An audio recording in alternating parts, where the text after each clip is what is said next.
Hello, back to Zecher Bereshis. Now, last week we finished our introduction to snakes, and today we're going to begin our individual snakes. And we're going to start off with probably the most exotic of all, and that's the cobras.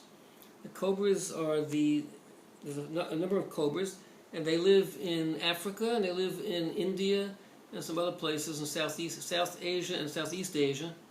And one of them, the king cobra, is the largest of all poisonous snakes. They're usually 12 or 13 feet long, but some of them get to be 16, 17, even 18 feet long, which is a pretty enormous snake to be poisonous. We understand why the constrictors get so big, because they need to be big enough to constrict food, big food, to get a good meal. But the cobras have enough poison in them. They don't have to be so big, so I'm not sure exactly why Hashem made them this large. In any case, they eat mostly other snakes and lizards. And they even eat other poisonous snakes. They subdue them with their highly poisonous venom, and they swallow them whole. They can climb trees, but they rarely do so unless they're chasing some prey. The most common place where they live is on the sides of bamboo forest thickets and the edges of forests, of undisturbed forest. Now, in finding its prey, first it smells it, and then it tracks it by sight after it sees it, and it excuse me, it sinks its fangs into the neck and injects the poison. After the poison, the venom, has paralyzed the prey, then it dislocates its jaws and swallows them whole. These two pictures are the king cobra. One has its hood out, one does not so much the hood out, but he's busy swallowing a rat snake.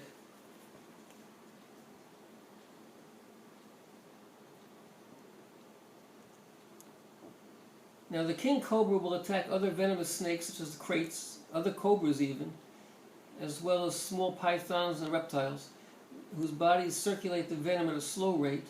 It may take 2 or more hours to be subdued by its venom, which paralyzes the nervous system.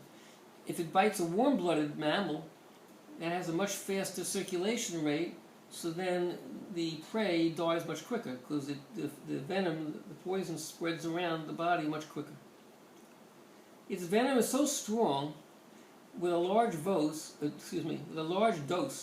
a large amount of venom injected, it could even kill an elephant. Unless medical treatment is given to a human being, that person will be dead within 1 hour. Highly poisonous. Their fangs are short, but after it has bitten, is struck, it holds on, and it just chews away at the wound and keeps on injecting more and more venom.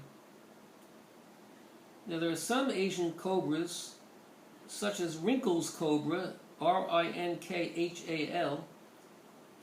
They're actually called spitting cobras. They can spit their poison by pointing their head upward and aiming for the prey's eyes.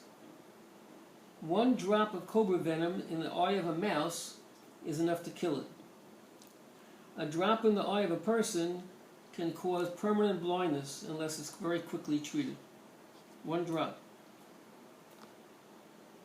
Now, the spitting cobra of Africa, they defend themselves by spitting venom over a distance of up to 12 feet, aiming at the face. 12 feet. So if some animal comes to eat them, that's how they defend themselves. And we have 3 pictures here. The black one is a king cobra. The tan one is the Indian cobra. And that's the one where most snake bites from cobras are administered by this Indian cobra. I think it's because they live not that far from where people are working in the fields. And the bottom picture shows the back of the hood with huge eye spots to frighten away their enemies.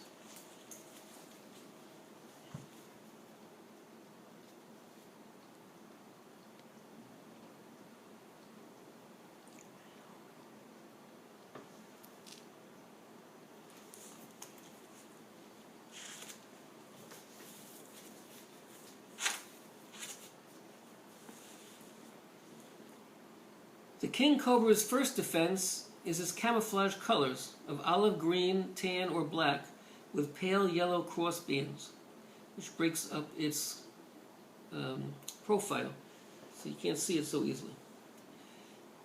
But besides that, if some animal comes to attack it, it will pick up a part of its body, its head, and spread out the hood to warn off other animals. And then it'll sway from side to side with its hood lifted up, like this, sort of. And it can keep this up for several minutes, and it can also move forward in this position. And that's intended to intimidate the intruder without having to strike. He's moving back and forward, and he's moving back sideways and forward towards the enemy. And hopefully that will chase the thing away. If it doesn't, then it'll strike. The flattening of the hood also may help its defense by making it hard for the teeth of a predator to get a good grip on it. Now we have two pictures of this interesting cobra, a spitting cobra. We have the top one is a small picture. That's the wrinkles cobra. It's a spitting cobra in Asia, actually. And then you have the African black-necked cobra, which is in the same family. And actually, it's hard to see it in the picture, but it's actually spitting poison. You can see, if you look in the picture, you'll see droplets, little tiny white, grayish. Yeah. And they can spit with great accuracy as far as 8 feet away. There's a venom hole on the front of the fangs, so